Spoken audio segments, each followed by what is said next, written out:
வறுத்த போடுவீங்க. லிவரு, அதோட கேப்பு, ஸ்க்ரூவு, ஜெல்லு, அதோட இந்த பிளேட்டு,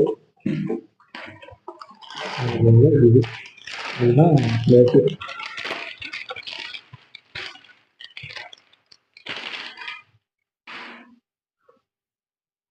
வீடியோ லென்த்தாக தான் இருக்கும், ஸ்கிப் பண்ணாமல் பாருங்க.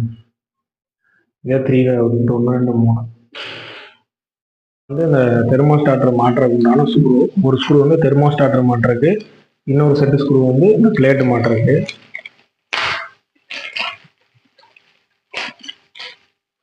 இந்த ஜெல்லு வந்து பார்த்தீங்கன்னா குளோஹேன் போட்டிருக்க ஜெல்லு வந்து இது சுற்றியும் அப்ளை பண்ணிட்டீங்கன்னா உள்ளே இன்சர்ட் பண்ணுறப்ப ரொம்ப ஈஸியாக போகும். அதுக்கு இந்த ஜெல்லு ஸ்க்ரூ எடுத்து தனியாக வச்சுக்கோங்க.